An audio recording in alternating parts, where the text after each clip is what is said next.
ዛሬ ምንም አይነት ውሸት አልነግራችሁም። ያው ህያው እግዚአብሔር የፈጠረኝ አምላክ ምስክሬ ነው። እኔ እንደ ዛሬ ማለት ነው ነፃነት ያለው ምንም አይነት ጭንቅ የሌለበት ሰላም የሚሰማኝን በቃ ጤናማ የሆነ ውሎ ውያለው ብዬ አላስብም። ሊኖር ይችላል ግን የዛሬው አሁን ፊል እያረኩት ስለሆነ እየተሰማኝ ስለሆነ ይሄኛውን ስሜቴን ለእናንተ ማጋራት ፈለግኩኝ። እግዚአብሔርን አሁን የምገኘው ከወላይታ ሶዶ ከተማ ውስጥ ወጣ ብዬ ማለት ነው ወጣ ብዬ ይሄን በመሰለ ገጠር እርሻ ውስጥ ነው የምገኘው። እጄን መመልከት ትችላላችሁ። አይ ቲንክ ከዚህ ቀደም የቀረስኩት ቪዲዮ አለ፣ እሱን ልፖስት እችላለሁ።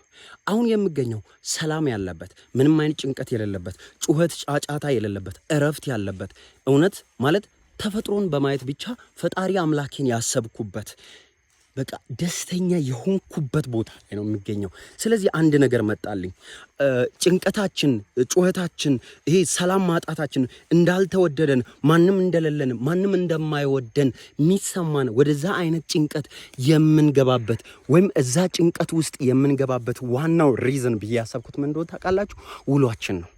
አጠገባችን ያሉ ሰዎች በየጊዜው ከማህበራዊ ሚዲያ ኮንሱም የምናደርገው ላይክ በፊልም በቪዲዮ መልክ በቀልድ መልክ በጫወታ መልክ አድርገን ከሰዎች ወደ ውስጣችን የሚገቡ ኔጌቲቭ ኢነርጂዎች ናቸው የኛን ሰላምና የኛን ደስታ የወሰዱብን። እነዛ ነጠቁን። እኛ በሰላም ሲጀመር የተፈጠርነው በሰላም ለመኖር ንጹህ ሆነን በፍቅር ለመኖር ነው የተፈጠርነው። እነዚህ ክፋቶችን እየተማርን ያገኘነው ከሰዎች ነው የተማርነው። ጥላቻን እየተማርን ያገኘነው። ምክንያቱም ስንፈጠር ነጭ ነበርን አይደል?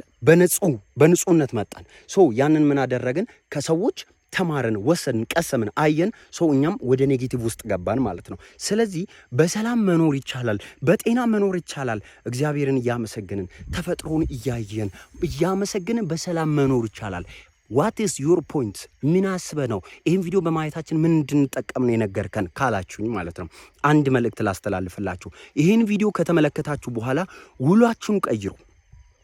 ከማን ጋር ነው የምትውሉት? ምን እያወራችሁ ነው የምትውሉት? ምን እየተመለከታችሁ ነው የምትውሉት? ይሄ ፖይንት ለእናንተ ብቻ አይደለም ለእኔም ጭምር ነው። አይዟችሁ፣ እጄ ቆሽሿል። አዎ፣ ምክንያቱም ስቆፍርና ስሰራ ነበር፣ ግን ሰላም ሲሰማኝ ነበር።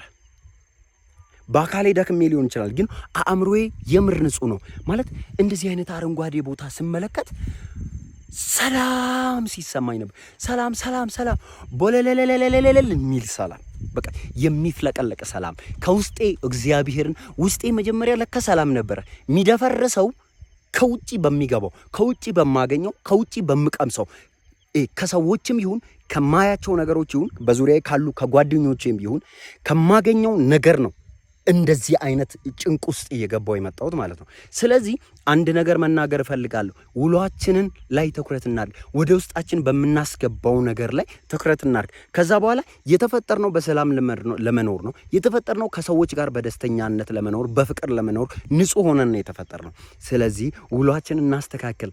ደግሞ አንዳንዴ ውጭ ሀገር ያላችሁ እግዚአብሔር ይሁንላችሁ፣ ሀገር ውስጥ ያላችሁ ይህን ቪዲዮ የምትመለከቱ ካላችሁ ከተማ ውስጥ ካላችሁ ወጣ በሉ፣ ወደ ገጠር ወጣ በሉ። የአያት ካጣችሁ የወደ ቅድመ አያታችሁ ብታጡ የጓደኛ አያት ምናምን ፈልጋችሁም ቢሆን ወደ ገጠር አንድ ቀን ውጡ።